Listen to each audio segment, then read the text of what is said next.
जय सिया राम। मैं मनीष एनएस शिक्षा पर आप सबका स्वागत करता हूं। और आज हम लोग अपने पॉलिटी में मौलिक अधिकार चैप्टर के अंतर्गत आर्टिकल 12 और 13 को कल तक देख चुके थे और आज आर्टिकल 14 से स्टार्ट करते हैं। तो आर्टिकल 12 के अंतर्गत क्या था कि भाग 3 मूल अधिकार के संदर्भ में राज्य पद की परिभाषा थी, और आर्टिकल 13 में क्या था, मूल अधिकारों से असंगत या अल्पीकरण करने की विधियों की स्थिति थी। क्योंकि हम कल पढ़ चुके हैं कि संविधान के भाग 3 में आर्टिकल 12 से 35 के अंतर्गत मूल अधिकार का वर्णन किया गया है। तो चलिए आज हम लोग आर्टिकल 14 देखते हैं। इसके अंतर्गत क्या है, विधि के समक्ष समता है। आर्टिकल 15 क्या है कि धर्म, मूलवंश, जाति, लिंग या जन्म स्थान के आधार पर विभेद का प्रतिषेध है। और लोक नियोजन के विषय में अवसर की समता है। अस्पृश्यता का अंत है और उपाधियों का अंत आर्टिकल 18 में है। अस्पृश्यता का अंत आर्टिकल 17 में है। वाक्य एवं अभिव्यक्ति की स्वतंत्रता का संरक्षण। वाक्य एवं अभिव्यक्ति की स्वतंत्रता के अंतर्गत ही अभी हम किसी भी टॉपिक पे या किसी भी व्यक्ति विशेष पर बोल सकते हैं, या किसी भी चीज़ पे हमें कहीं बोलने की, सार्वजनिक जगहों पर बात विचार अपने पक्ष रखने की स्वतंत्रता जो है, वाक्य एवं अभिव्यक्ति की स्वतंत्रता आर्टिकल 19 के तहत ही दी गई है। तो आगे ही हम इसके अंतर्गत देख रहे हैं कि सभी नागरिकों को निम्नलिखित 6 स्वतंत्रताएं हैं। अब देखिए वो स्वतंत्रता कौन कौन सी है। वाक स्वतंत्रता तथा अभिव्यक्ति की स्वतंत्रता का अधिकार, जैसा हमने कहा अभी कि हम अपने विचारों को रख सकते हैं, बोल सकते हैं। और अगला क्या है कि शांतिपूर्वक एवं निरायुध सम्मेलन का अधिकार। इसके अंतर्गत क्या है, जैसे किसी भी चीज़ को लेकर हम अपना शांतिपूर्वक और बिना अस्त्र शस्त्र के सम्मेलन कर सकते हैं, मतलब कि उससे आंदोलन कर सकते हैं। जैसे अभी हम एक छोटे से संदर्भ में देखते हैं, क्या रेलवे के कम वैकेंसी को लेकर कुछ छात्रों ने आंदोलन किया था, और हाल ही में शिक्षा विभाग के की ओर से एक नोटिस जारी किया गया है, जिसमें बिहार के नियोजित शिक्षकों को सक्षमता परीक्षा पास करने की अनिवार्यता की गई है। तो उसके अंतर्गत भी शिक्षक लोग आंदोलन कर रहे हैं। तो वो किसके अंतर्गत, आर्टिकल 19 के अंतर्गत ही है। और शांतिपूर्ण एवं निरायुध सम्मेलन करके वो आंदोलन कर सकते हैं, वो उनका मूल अधिकार या मौलिक अधिकार है। संगम या संघ या सहकारी समिति बनाने की अधिकार, कोई भी संघ आप अपना संस्था बना सकते हैं, जैसे एनजीओ वगैरह। कोई भी जैसे नवयुवक संघ, किसी भी गांव का नाम दे दीजिए, फलाना, जैसे मेरे गांव का नाम धर्मराही हुआ, उसके अंतर्गत धर्मराही युवक संघ। तो ऐसे करके हम किसी भी गांव के नाम पे भी संघ का नाम रख सकते हैं। किसी भी जैसे कोई मान लीजिए कि महात्मा गांधी फाउंडेशन पटना, तो ये सब जो इसके अंतर्गत ही आएगा। भारत के राज्य क्षेत्र में सर्वत्र अबाध संचरण का अधिकार। भारत में आप कहीं भी आराम से जा आ सकते हैं, घूम सकते हैं। ये आपको अबाध मतलब कि स्वतंत्रता है, आपको कहीं भी जाने आने की, किसी भी भूभाग पर जाने की स्वतंत्रता है।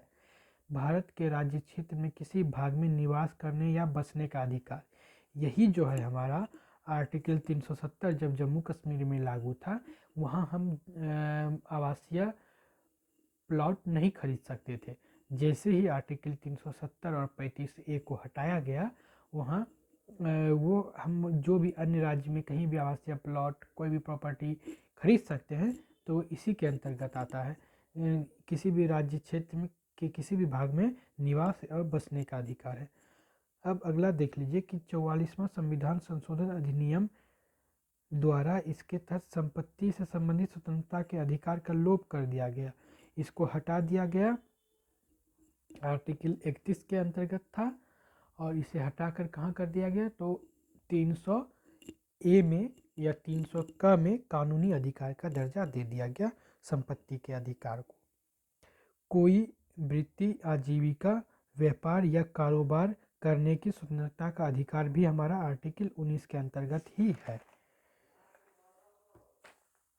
आर्टिकल 19 के खंड 1 के सी में सहकारी समिति का 97वां संविधान संशोधन अधिनियम 2011 द्वारा जोड़ा गया और 12 जनवरी 2012 से प्रभावी, जिसके तहत ये हम देख सकते हैं कि पैक्स, जैसे हम जानते हैं कि पैक्स पंचायत के स्तर पर होता है, तो उसमें अध्यक्ष का चुनाव होता है, तो ये सहकारी समिति में के अंतर्गत ही आता है। और हमारे अभी भारत के माननीय सहकारिता मंत्री कौन है? तो जो गृह मंत्री हैं माननीय अमित शाह जी। तो मूल अधिकार के हम दूसरे खंड में आए हैं। तो आर्टिकल 20 के अंतर्गत क्या है हमारा? अपराधों के लिए दोष सिद्धि के संबंध में संरक्षण। अपराधों के लिए दोष सिद्धि के संबंध में संरक्षण, ये आर्टिकल 20 के अंतर्गत आता है। प्राण एवं दैहिक स्वतंत्रता का अधिकार, ये आर्टिकल 21 के अंतर्गत आता है। और शिक्षा का अधिकार जो 21A है, बहुत ही इम्पोर्टेंट, ये हमारा आर्टिकल 21A 86वां संविधान संशोधन अधिनियम 2002 द्वारा संविधान में जोड़ा गया और ये 1 अप्रैल 2010 से प्रभावित हुआ। इसमें जो है 6 से 14 वर्ष के बच्चों के लिए अनिवार्य एवं निःशुल्क शिक्षा का प्रावधान किया गया है। आर्टिकल 22 में जो है कुछ दशाओं में गिरफ्तारी और निषेध से संरक्षण हो सकता है। और शोषण के विरुद्ध अधिकार जो है आर्टिकल हमारा 23 से 24 में है। अब हम इसको वन बाय वन सारे अधिकार को देखते चलेंगे एक एक करके। तो देखिए, शोषण के विरुद्ध अधिकार जो है हमारा आर्टिकल 23 और 24 में, इसके अंतर्गत 23 के अंतर्गत क्या है कि मानव के दुर्व्यापार और बालात श्रम पर प्रतिषेध। आप बंधुआ मजदूरी नहीं कर सकते, किसी भी आप दुर्व्यापार नहीं कर सकते, यानी कि और बालात श्रम यानी कि जो भी बच्चे 15 साल से कम एज के हैं उसे आप अपने यहाँ काम पर नहीं रख सकते हैं। तो चलिए आगे हम देखते हैं आर्टिकल 24 को। कारखानों या आर्टिकल 24 में क्या है? कारखानों आदि में बच्चों के नियोजन पर प्रतिषेध, यानी कि बच्चे को कारखाने में आप जब तक वो 18 साल की आयु पूरा नहीं कर चुके हैं आप उन्हें नहीं रख सकते हैं। अब हम लोग चल रहे हैं धर्म की स्वतंत्रता का अधिकार पे। ये हमारा कहाँ किस आर्टिकल में आता है? तो 25 से 28 में। आर्टिकल 25 में क्या है? अंतःकरण की और धर्म के आबाद से मानने और आचरण और प्रचार करने की स्वतंत्रता। आप किसी भी धर्म को माने, ये आपका मौलिक अधिकार है। किसी भी धर्म के संबंध में आप प्रचार कर सकते हैं, ये आपका मौलिक अधिकार है, उसके अनुरूप आप आचरण कर सकते हैं। आर्टिकल 26 में क्या है? धार्मिक कार्यों की प्रबंध की स्वतंत्रता। आप किसी भी धार्मिक आयोजन, किसी भी जैसे कोई कथा का आयोजन, किसी पर्व त्यौहार में किसी भी धार्मिक कार्यों का आयोजन, जैसे हम लोग बोल सकते हैं कि होली में हमारा होली मिलन समारोह हो गया, और दुर्गा पूजा में भी हमारा बहुत जगह बहुत धूमधाम से पंडाल बनाए, ये सब आपके धार्मिक कार्यों के अंतर्गत आता है। आपके ईद में देख लीजिए, बहुत सारे हमारे ईद में और रोज़ा के टाइम में आपका इफ्तार पार्टी का आयोजन, ये सब इसी के अंतर्गत आ जाएगा। और आर्टिकल 27 के अंतर्गत क्या आएगा हमारा? किसी विशिष्ट धर्म की अभिवृद्धि के लिए करों के संदाय के बारे में स्वतंत्रता, चंदा एकत्रित करना। और कुछ शिक्षण संस्थानों में धार्मिक शिक्षा और धार्मिक उपासना में उपस्थित होने के बारे में स्वतंत्रता, यानी कि आप जागरूकता भी फैला सकते हैं धार्मिक संस्थानों में। अगर कोई जैसे हमारे देख लीजिए कि होली में बचपन में भी लोग स्कूल में अबीर गुलाल लेकर जाया करते थे, ये सब आर्टिकल 28 के अंतर्गत है। अब हम लोग देख रहे हैं संस्कृति और शिक्षा संबंधी अधिकार के बारे में। ये हमारा किसके अंतर्गत आएगा? तो ये कितने आर्टिकल में आएगा तो उसे हम लोग देख रहे हैं। अब संस्कृति और शिक्षा में क्या है? आर्टिकल 29 के अंतर्गत अल्पसंख्यक वर्गों के हितों का संरक्षण है, उनके भी हित को आप मान के उसको संरक्षित करके चलेंगे। आर्टिकल 30 के अंतर्गत क्या है? तो शिक्षा संस्थाओं की स्थापना और प्रशासन करने का अल्पसंख्यक वर्गों का अधिकार। अल्पसंख्यक वर्ग भी अपने शिक्षण संस्थानों का स्थापना कर सकते हैं, जिसके अंतर्गत मदरसे आते हैं। तो आज हम लोग यहाँ तक रखते हैं। अगला हमारा कल का चैप्टर जो होगा संवैधानिक उपचारों के अधिकार से स्टार्ट होगा। और आज हम लोगों ने कहाँ तक पढ़ा, संस्कृति और शिक्षा संबंधी अधिकार को।